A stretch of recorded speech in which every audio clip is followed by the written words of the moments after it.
Start our class. A very good morning to all my dear students. Till yet, we have completed chapter number 1 and 2 of Indian Eco, and today we are going to start a new chapter of Indian Eco, that is chapter number 3. In previous 2 chapters, we have discussed that our Indian economy faced a British control for almost 200 years, and then after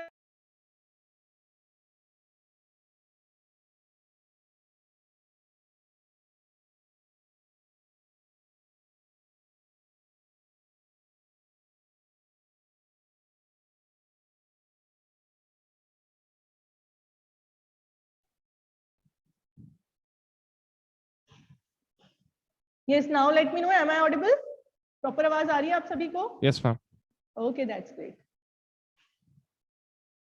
So, मैं आपको बता रही थी कि हमने अपने previous chapter में, Indian eco के प्रीवियस चैप्टर में ये पढ़ा है कि कैसे इंडियन इकोनॉमी ने 1950 से 1990 तक काम किया, पॉलिसीज बनाई, हमने अपने फर्दर एग्रीकल्चरल सेक्टर के साथ इंडस्ट्रियल सेक्टर और सर्विस सेक्टर में क्या क्या ग्रोथ किया। ये चैप्टर आपको एक पूरा चेंज ओवरव्यू देगा हमारी इंडियन इकोनॉमी में अभी तक का। इस ईयर में हमने इंट्रोड्यूस की थी LPG policy, liberalisation, privatisation and globalisation, जिसमें से ग्लोबलाइजेशन को आपने क्लास 10th की इकोनॉमिक्स में ऑलरेडी पढ़ रखा है। Tell me why we have opted for LPG policy, ऐसा क्या हो गया था कि हमें इकोनॉमिक रिफॉर्म्स लाने पड़े और हमें एलपीजी पॉलिसी को अडॉप्ट करना पड़ा? Only one student in the class, okay, 2 are ready. Yes yes Raghav, tell me. Ma'am, economic crisis हो गया था 1991 में, तो मनमोहन सिंह जी के ने ये लिबरलाइजेशन, प्राइवेटाइजेशन और ग्लोबलाइजेशन कराया था ताकि बाहर की कंपनियां इंडिया में आए और इंडिया में इन्वेस्ट करें। Very good, basically economic crisis हो गया था। Yes Pradyuman, you were also giving some answer, unmute and speak. By the time India had become an independent nation, it was felt that Indian industries were not capable of competing the rest of the world. So there were trade barriers. Being 1990, it was felt that now our economy was capable of competing with the rest of the world, and in order to improve the quality of our products, it was necessary to liberalize the. Okay, Pradyuman, okay, correct one. Yes, Rahul, you can also give the answer. Ma'am काफी सारे factors थे, एक प्रद्युमन ने बता दिया, दूसरा राघव ने बता दिया। एक और चीज ये हुई थी कि 1991 में सोवियत यूनियन डिसबैंड हो गया था, तो इंडिया के पास कोई एलाई नहीं बचा था। और लिबरलाइजेशन पॉलिसी का एक टारगेट ये भी था कि फॉरेन ट्रेड अगर बढ़ाएंगे तो फॉरेन रिलेशन भी एस्टैब्लिश कर पाएंगे। बिल्कुल, चलिए, हमें 3 रीजंस बताए राहुल ने, प्रद्युमन ने और राघव ने मिलके। Basically we have started facing some crisis थे। किस फॉर्म के क्राइसिस थे वो अलग अलग, तीनों के आंसर्स में क्राइसिस कर रहे थे। हमारी बुक में भी क्या किया गया है, वेरियस रीजंस को पॉइंट आउट करके बताया हुआ है, बट बेसिक रीजन ये था कि हमें फॉरेन करेंसी की शॉर्टेज फेस करनी पड़ रही थी। हमारी 10 डेज का हाईएस्ट पेमेंट कर पाएंगे, इंपोर्ट्स हमें कुछ करने पड़ते हैं, कुछ एसेंशियल आइटम्स ऐसे हैं जिनका इंपोर्ट जरूरी है, राइट। अब वो इंपोर्ट बिल पे करने के लिए हमें फॉरेन करेंसी चाहिए। 1990s में ऐसी सिचुएशन, 10 डेज का हाईएस्ट पे कर सकते थे इंपोर्ट बिल, ऐसे में हमें जाना पड़ा वर्ल्ड बैंक के पास लोन लेने के लिए। जो बेसिक रीजन है एलपीजी को इंट्रोड्यूस करने का, पर्टिकुलरली 1991 में, वो ये है जिसके लिए हम वर्ल्ड बैंक के पास गए, और जब हम उनके पास लोन लेने गए तो उन्होंने हमारे लिए कंपल्शन कर दिया था to change our economic reforms, to open up the economy, make it more competitive. World Bank का प्रेशर, अभी हम आगे इस चीज को पढ़ेंगे। आज के बाद आपको कभी भी कोई पूछे why India adopted for economic reforms, आपके रीजंस 100% सही है, बट +2 लेवल पे we need to know that force और a pressure from World Bank, and we were under pressure because we required foreign currency. So for foreign currency, for obtaining foreign currency, we need to change our policies, और यही हमें उस time सही लगा। चलिए देखते हैं पहले इंट्रोडक्शन में। ये चैप्टर काफी बढ़िया है, अच्छा सा आराम से हो जाएगा, थोड़ा स्पीडली करेंगे हम इसको। रीड करना, आप क्लास से पहले भी रीड करके आए और क्लास के बाद में भी रीड करें, मैं सिर्फ टॉपिक्स को एक्सप्लेन करती जा रही हूँ। यहाँ पे आपको फर्स्ट पैराग्राफ में लिख के दे रहा है, इंडिपेंडेंस के बाद we have adopted a mixed economic system where we have capitalist economy as well as socialist economy, but in reality what happened, we have given priority to public sector. In our previous chapter also we have discussed how we have controlled the private sector, right? We have just सिर्फ bind करके रखा with the licensing policy, but the dominance of public sector for almost 4 decades led to a backward Indian. It has created hurdles for the development of private sector also. So basically we are supposed to change our policies, we are supposed to give more and more role to private sector. Kab? 1990s mein. Give me a second, beta, keep yourself muted. Okay, all right, for once I have taken your unmuting rights. In case you find any problem, you can simply raise your hand so that I can unmute you. Okay, for once I have taken your unmuting rights. Now have a look. I have explained you the first. According to some scholars, public sector has helped Indian economy. Obviously, it has helped us. But then too, there was a need to grow the economy by taking support of private sector also. Now, reasons for behind economic reforms, yeah, why India adopted for LPG policy. If it is asked in 4 mark, 5 mark, or 6 marks, you have to explain these points. And if it is asked for 3 mark and you are asked reason कर दिया है, मैंने plural को singular कर दिया है, तो जो हम आगे पढ़ेंगे वो आएगा. रीजंस की बात करें तो reason number first, poor performance of public sector, जिसको हमने प्रायोरिटी दी, जिसको हमने ग्रो करने का चांस दिया, जिसके भरोसे हमने इंडियन इकोनॉमी को छोड़ा, उसकी ओवरऑल परफॉर्मेंस आउट नहीं करना पड़ा था because there was a lacking, the goal of earning profit और मैक्सिमाइजिंग प्रॉफिट वाज लैकिंग. तो उसकी वजह से कभी भी गवर्नमेंट पब्लिक सेक्टर को मोटिवेट नहीं कर पाया for earning more and more profit. ठीक है, तो वो लॉस में जा रहा था, इसलिए हमें रिफॉर्म्स लाने जरूरी थे. Number 2 and number 3, number 4, 2 and 4, 2 deficit in BOP. अब बीओपी क्या है ये आप पढ़ेंगे मैक्रो इकोनॉमिक्स के लास्ट चैप्टर में. बैलेंस ऑफ पेमेंट ही आपके चैप्टर का नाम है. BOP is basically residence and residence of other countries. It means Indian का और फॉरेनर का जितना भी इकोनॉमिक ट्रांजैक्शन हो रहा है, जितना भी फॉरेन करेंसी का इनफ्लो और आउटफ्लो हो रहा है, उस इनफ्लो और आउटफ्लो को, I hope it is clear to all of you. Balance of payment क्या है? बैलेंस ऑफ पेमेंट एक अकाउंट है which record all the inflows and outflows of foreign currency. किसके बीच में होंगे? 1990s में हमारे बीओपी में डेफिसिट आ गया था. डेफिसिट का मीनिंग है inflow was less than outflow. Foreign currency का आउटफ्लो तो हो रहा था ज्यादा और फॉरेन करेंसी का इनफ्लो हो रहा था कम. फॉरेन पेमेंट्स थे ज्यादा हो रहे थे, एक्सपोर्ट की रिसिप्ट्स कम हो रही थी और एक्सपोर्ट ग्रो भी नहीं कर पा रहे थे क्योंकि हमारी इंडियन इकोनॉमी में डोमेस्टिक इंडस्ट्रीज पावरफुल नहीं थी, कंपीट करने की केपेबल नहीं थी और इंपोर्ट्स ग्रो करते जा रहे थे क्योंकि डोमेस्टिक. तो इसकी वजह से हमारे बीओपी में डेफिसिट आया जिसने हमें प्रेशराइज किया रिफॉर्म्स इनिशिएट करने के लिए. नेक्स्ट, इकोनॉमी में प्राइस लेवल इंक्रीज हो रहा था, इन्फ्लेशन आ रहा था इकोनॉमी में, इन्फ्लेशन शॉर्टेज थी. पब्लिक सेक्टर में लॉसेस हो रहे थे, गुड्स का प्रोडक्शन उतना नहीं हो रहा था जितनी लोगों की जरूरत थी. And you already know whenever demand exceeds supply it causes inflation. Right, ये आपने माइक्रो इकोनॉमिक्स में पढ़ा है, में इन्फ्लेशन आएगा. तो इन्फ्लेशन कंट्रोल करने के लिए जरूरी है कि सप्लाई बढ़ा दी जाए और सप्लाई बढ़ाने के लिए जरूरी है कि इंडस्ट्रीज लगा दी जाए. तो उसके लिए हमें प्राइवेट सेक्टर को फ्रीडम देना पड़ेगा जो एलपीजी पॉलिसी की हेल्प से हमें दिया. Number 4, the most important reason, बाकी सब reserve, forex reserve, foreign currency के रिजर्व और एक्सटर्नल असेट्स जो हमारे पास थी वो कम हो गई थी. एक्सटर्नल पेमेंट करने के लिए हमें बहुत प्रॉब्लम आ रही थी. हाईएस्ट टू हाईएस्ट हम 10 पे थे, उससे ज्यादा पे करने के लिए हमारे पास पैसा नहीं था. और जो हमने फॉरेन बोरोइंग कर रखी है ऑलरेडी, जो हमने इंटरनेशनल बोरोइंग कर रखी है, उस इंटरनेशनल बोरोइंग पे इंटरेस्ट पे करने के लिए भी हमारे पास फॉरेन करेंसी. आज तो हम इतने केपेबल है कि हम दूसरी कंट्रीज को फॉरेन करेंसी का लोन भी दे सकते हैं, बट उस टाइम पे 1991 में हमारे प्राइसेस इतने हाई हो गए थे कि हमें वर्ल्ड बैंक के पास जाना ही पड़ा, हमें लोन लेना ही पड़ा. ठीक है, और लोन नहीं देना चाहता था क्योंकि हम अपने पुराने इंटरेस्ट भी पे बैक नहीं कर पा रहे थे. इन दोनों पॉइंट की इंपॉर्टेंस बहुत ज्यादा है, आपको इसको पूरा रीड जरूर करके रखना है. आगे देखिए, ह्यूज बर्डन ऑफ डेट्स, हमारी गवर्नमेंट पे डेट्स का बर्डन, उधारी का बर्डन बहुत से, और पब्लिक से भी बोरोइंग गवर्नमेंट ने बहुत ज्यादा कर रही थी. बोरोइंग क्यों कर रही थी? क्योंकि पब्लिक सेक्टर लॉस में जा रहा था. ये सब क्यों हुआ था? क्योंकि हमारे पास एक्सपीरियंस नहीं था. राइट, हमारी गवर्नमेंट एक्सपीरियंस नहीं थी, पहली बार वो एक इंडिपेंडेंट नेशन को रन कर रही थी, में उतना अच्छे से काम नहीं हो पाया. अब आगे देखिए, डेट्स का बर्डन ज्यादा था और इन सभी पॉइंट्स के पीछे एक ही रीजन है, पब्लिक सेक्टर की पुअर परफॉर्मेंस के पीछे डेफिसिट इन बीओपी, चाहे इन्फ्लेशन हो चाहे इकोनॉमी का कम होना, ये सारी चीजें आती है इनएफिशिएंट मैनेजमेंट की वजह से. ये क्रूशियल पॉइंट होता है. आपकी सारी क्राइसिस का रीजन होता है आपका पुअर मैनेजमेंट. जो मैनेजमेंट प्रॉपर करेंट प्रॉपर नहीं था, उनको मैनेजमेंट आता ही नहीं था, उनको पता ही नहीं था चीजें कैसे मैनेज करते हैं. तो जब उनको मैनेजमेंट करना नहीं आता तो ऐसे में क्या हुआ, इकोनॉमी की कंडीशन वर्स्ट होती गई. गवर्नमेंट प्रॉब्लम्स को ओवरकम करने के लिए रेवेन्यू जनरेट नहीं कर पा रही थी. जब गवर्नमेंट आ रहा था, पॉवर्टी आ रहा था, तो गवर्नमेंट को क्राइसिस को ओवरकम करने के लिए एक्सपेंडिचर तो करना पड़ रहा था, बट गवर्नमेंट रेवेन्यू जनरेट नहीं कर पा रही थी क्योंकि वही बात है, पॉवर्टी थी, टैक्स इनकम नहीं हो रही थी, पब्लिक सेक्टर लॉसेस में जा रही थी. काफी बार बोरो करके अपनी कंजप्शन नीड्स पूरी करते थे. ठीक है, बट इस सिचुएशन को करेक्ट करने के लिए उस टाइम, कब तक, 1990 तक कोई मेजर्स नहीं लिए गए. 1990 तक हम सेम पॉलिसीज फॉलो करते रहे, बीच बीच में चेंजेस हमारे लिए फायदेमंद नहीं थे. ठीक है, तो ये यहाँ पे आपको बताना चाह रहे हैं कि ओवरऑल हमारा मैनेजमेंट प्रॉपर नहीं था, हम वेस्ट कर रहे थे मनी को, हम अननेसेसरी मनी को, केयरलेस, कि वो मनी जो था वो हमारा ऐसा मनी था जिसको हमें डेवलपमेंटल पर्पज से यूज करना चाहिए. यहाँ पे आपके लिए एक न्यू वर्ड आएगा, प्रॉफिगेट. काफी लोगों को पता होगा, इसका मतलब होता है केयरलेसली यूज करना. हम जब वेस्ट करते हैं किसी चीज को तो उसके लिए रेकलेस स्पेंडिंग या फिक्स रीजंस थे, बट मेन रीजन यहाँ पे बताया गया है.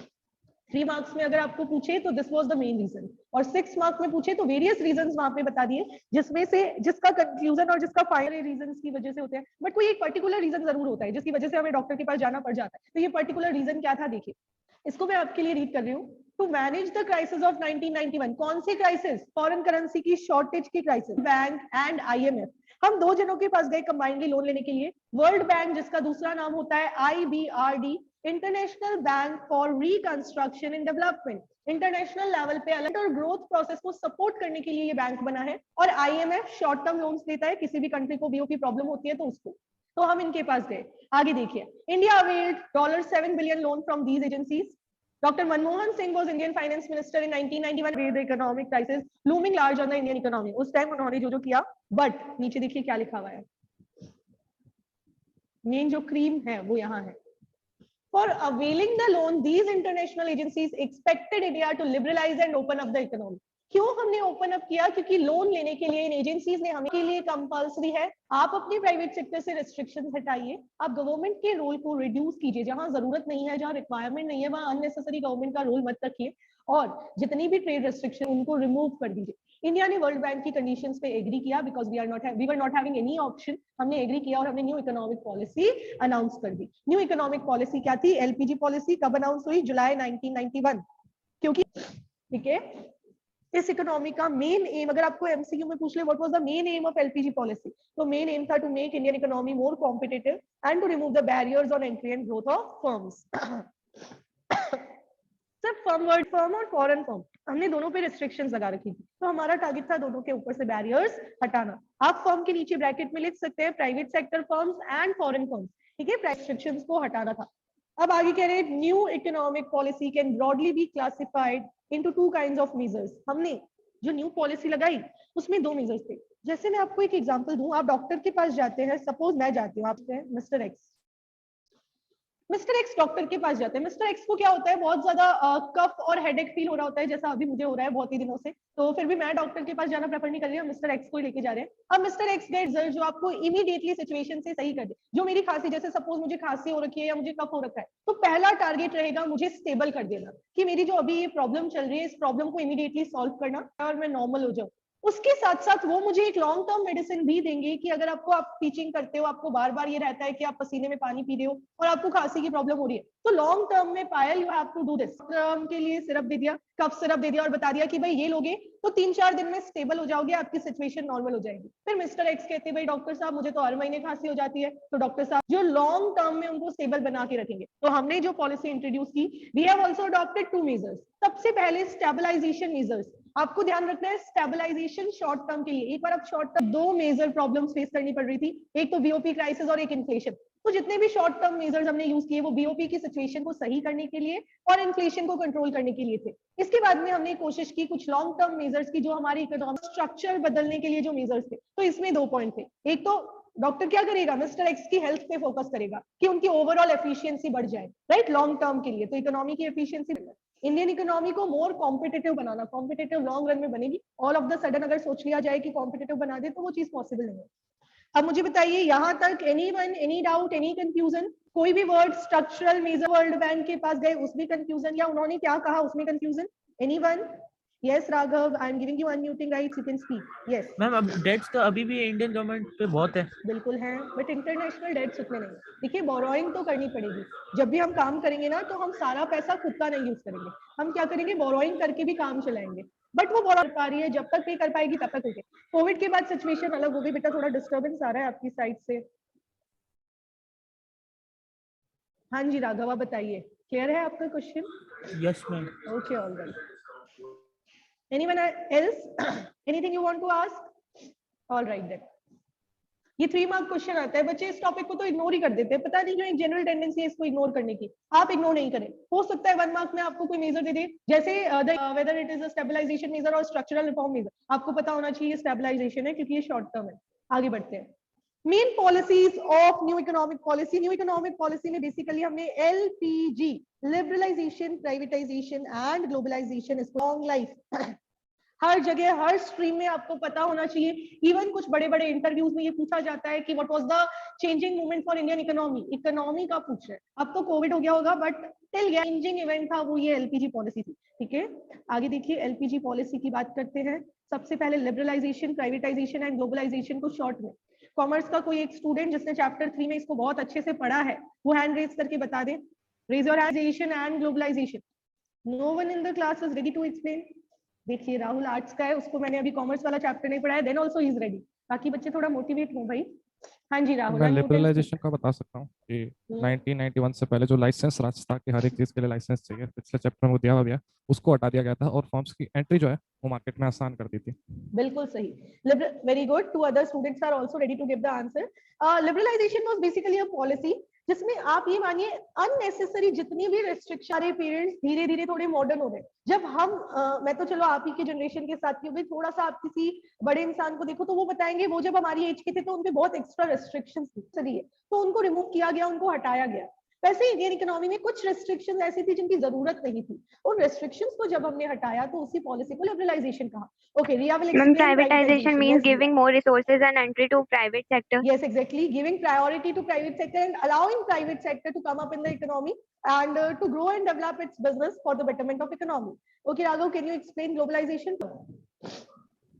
मैम ग्लोबलाइजेशन में नेशन को मतलब नेशनल इकोनॉमी को वर्ल्ड इकोनॉमी के साथ मिक्स हो जाए, मतलब बाहर की कंपनियां इधर आके बिजनेस कर सकती है और बिल्कुल, वेरी गुड, करेक्ट वन। हमारी इकोनॉमी को इस तरीके से ओपन अप हम करें कि दूसरी इकोनॉमी हमारी इकोनॉमी में आ पाए और हमारे इकोनॉमी की जो इंडस्ट्रीज है वो बाहर जाके बिजनेस कर पाए, तो इसको भी अपने इंडिया में आने का फ्रीडम दो। ठीक है, तो basically liberalisation L means giving more freedom to private sector by removing the restrictions imposed on them. P means increasing the role of private sector. Public sector की 100 डिपार्टमेंट है तो वो 100 के 100 रहे, प्राइवेट के 100 से 200 करने की कोशिश करें। बट प्राइवेटाइजेशन में था इसको भी कम करो आप। ठीक है, इससे भी दुश्मनी हो गई थी, ये लॉस में जा रहे थे, पैसा फंसा हुआ था, तो इसको कम करना, इकोनॉमी को रेस्ट ऑफ द वर्ल्ड के साथ इंटीग्रेट करें। तो देखिए स्टार्ट करते हैं हम एल यानी कि लिबरलाइजेशन से। क्या कह रहे हैं ये? Prior to 1991 what was the condition? Government has put various restrictions on private sector. All the restrictions were on private means removing all the growth and entry restrictions imposed on private sector. यहाँ पे आपको जब भी liberalization word लिखोगे तो ये private sector लिखना compulsory है। काफी बच्चे लिख देते हैं liberalization means removing the restrictions। में जब मैं उनका मार्क डिडक्ट करती हूँ तो वहां की डिबेट करने लग जाते हैं, मैम हमने तो फर्म लिखा है, ये तो आपको पता ही होना चाहिए कि पब्लिक सेक्टर फर्म पे तो रेस्ट्रिक्शन थी नहीं, तो प्राइवेट पे हटाएंगे। तो बेटा when I am an examiner मुझे कुछ भी नहीं पता है, मुझे नहीं पता लिबरलाइजेशन क्या होता है, मुझे नहीं पता। पहले एग्जामिनर है तो उसको तो सब कुछ आप ही लिख के बताएंगे, आप ये अज्यूम मत कीजिएगा कि एग्जामिनर को पता है, उसको कुछ नहीं पता। ठीक है, उसको ये पता है कि इस बच्चे ने पढ़ाई की और ये बच्चा आंसर लिख के हमें समझाने वाला है। So you have to mention liberalisation basically means restrictions on private sector, जो हमने 1991 से पहले लगा के रखी थी। अब आगे देखिए, it involves deregulation and reduction of government controls and greater autonomy of private investment to make economy बढ़ाना। तो लिबरलाइजेशन में क्या किया गया ये बता दिया, पब्लिक सेक्टर का कंट्रोल रिड्यूस, गवर्नमेंट का कंट्रोल रिड्यूस किया और प्राइवेट सेक्टर को ज्यादा फ्रीडम दिया। इस प्रोसेस में बिजनेस सकते हो running on commercial lines means focusing on profit motive. कोई कमर्शियल होके काम करता है इसका मतलब वो प्रॉफिट ऑब्जेक्टिव से सोच रहा है। तो यहाँ पे इस प्रोसेस में बिजनेसमैन को फ्रीडम दिया कि आप काम करना शुरू करो। आगे देखिए, the purpose of liberalisation was, क्या पर्पस था लिबरलाइजेशन का? To unlock the economic potential of country by encouraging private sector and MNCs to invest and expand। हमारी जो कैपेसिटी नहीं आ रही थी उस कैपेसिटी को अनलॉक करना। Economic potential means economic capacity, हम बहुत अच्छा प्रोड्यूस कर सकते थे, तो उस कैपेसिटी को अनलॉक हम कैसे करेंगे? When we will allow private sector investment limits. Number 2, to introduce more competition to the economy. Purpose पूछ ले तो ये दो पर्पस थे लिबरलाइजेशन के, एल के, लिबरलाइजेशन के। Now have a look, liberalisation economy के हर सेक्टर में किया गया। अगर हम बात फाइनेंशियल सेक्टर में लिबरलाइजेशन किया, टैक्स से रिलेटेड चेंजेस किए, फॉरेन करेंसी से रिलेटेड चेंजेस किया और trade and investment.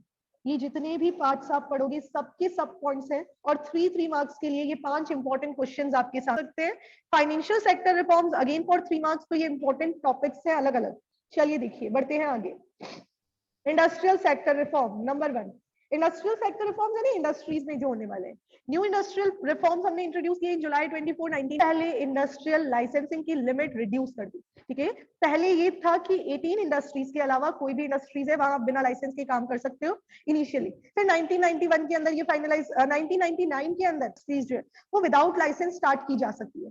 Prior to 1991 तो आपको 3 काम के लिए लाइसेंस की जरूरत थी, for setting up the industry, for expansion of industry and for diversification. But ना ओनली 5 इंडस्ट्रीज रिक्वायर लाइसेंस, उसके अलावा आपको लाइसेंस की जरूरत नहीं है। ये पांचों नाम आपको दिए हुए हैं, आप इसको अच्छे से रीड कीजिए। अब आपको न्यू इंडस्ट्री सेटअप करने के लिए भी लाइसेंस नहीं चाहिए और पुरानी इंडस्ट्री को डाइवर्सिफाई या एक्सपेंड करने के ऊपर 5 इंडस्ट्रीज के नेम गिवन है। उन 5 इंडस्ट्रीज में लाइसेंस लेना कंपलसरी है। विदाउट लाइसेंस आप ऊपर वाली 5 इंडस्ट्रीज को स्टार्ट नहीं कर सकते। कौन कौन सी इंडस्ट्री के जो हमारी इकोनॉमी में सेफ्टी पर्पस के लिए इनको लाइसेंस की कैटेगरी में रखा गया है। Number 2, decrease in role of public sector. Public sector का रोल डिक्रीज किया। ये वैसे तो प्राइवेटाइजेशन है बट लिबरलाइजेशन में चेंज कर दिया। अब ये कह रहे हैं पहले 17 इंडस्ट्रीज रिजर्व थी ना, हमने शेड्यूल ए में पढ़ा था 17 इंडस्ट्रीज ऐसी थी जो एक्सक्लूसिवली पब्लिक सेक्टर के लिए रिजर्व थी, प्राइवेट सेक्टर को परमिशन ही नहीं थी। इस यूज करके पहले 8 किया गया, करंटली तो ओनली 3 इंडस्ट्रीज ऐसी है। 3 कौन कौन सी है ये आपको पता होगा, defence, atomic energy and railway. ये बुक में अपडेटेड नहीं है, आप इसको अपडेट कर लीजिएगा। ये 8 हुआ था 1990s में, अभी करंट है। रिमेनिंग हर जगह प्राइवेट सेक्टर को फ्रीडम है। Number 3, D reservation under SSI. पढ़ा था क्या आपने chapter number 2 small scale industries. Government ने क्या किया था, कुछ प्रोडक्ट एसएसआई के लिए रखे। तो एसएसआई में 2 चेंजेस किए गवर्नमेंट, इंडस्ट्रियल पॉलिसी रिफॉर्म पढ़ रहे हैं ना, तो इंडस्ट्री से रिलेटेड। पहला चेंज किया गवर्नमेंट ने, स्मॉल स्केल इंडस्ट्री में इन्वेस्टमेंट लिमिट को बढ़ा दिया 1 करोड़ तक, यानी इन्वेस्टमेंट करती है वो स्मॉल स्केल इंडस्ट्री है। नंबर 2, अब एसएसआई को गवर्नमेंट ने प्रायोरिटी देना बंद कर दिया। अब गवर्नमेंट ने कहा कि एसएसआई अपने थे कि ये आइटम एसएसआई बनाएगी, उनमें से बहुत सारे प्रोडक्ट्स को डी रिजर्व कर दिया गया ताकि दूसरे प्राइवेट सेक्टर एंटरप्रेन्योर्स जो है वो उन प्रोडक्ट्स का प्रोडक्शन कर सके। And number 4, MRTP act. Liberalise TP act को रिप्लेस कर दिया कॉम्पिटिशन एक्ट से। पहले monopolistic and restrictive trade policies act चलता था, जो बिजनेस फर्म्स को ये फ्रीडम देता था कि आप मार्केट में अपनी मोनोपोली क्रिएट कर सकते हो। इसमें हमने अमेंडमेंट किए 2000 दिया, एमआरटीपी को हटा के उसकी जगह हमने कंपटीशन एक्ट लगा दिया कि अब कंपटीशन है, हेल्दी कंपटीशन, आप मोनोपोली मत बनाओ, आप मार्केट में टिक सकते हो, आपकी पॉलिसीज इतनी बढ़िया है दैट यू कैन ग्रो, तो आप रहो करके कोई भी दूसरी फर्म आ सकती है। ठीक है, हेल्दी कंपटीशन। मर्जर्स, अमालगमेशंस, इनका मतलब होता है दूसरी फर्म के साथ मिक्सचर कर लेना, अपने आप को दूसरी फर्म के साथ कंबाइन कर लेना। तो ये इंडस्ट्रियल पॉलिसी रिफॉर्म्स में इंडस्ट्री से रिलेटेड चेंजेस थे।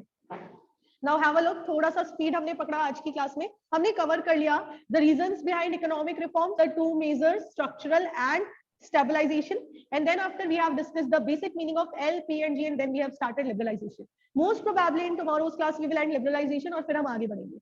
Anyone, any doubts?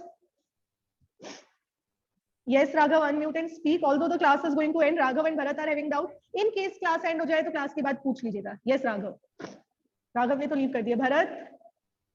Yes, बेटा।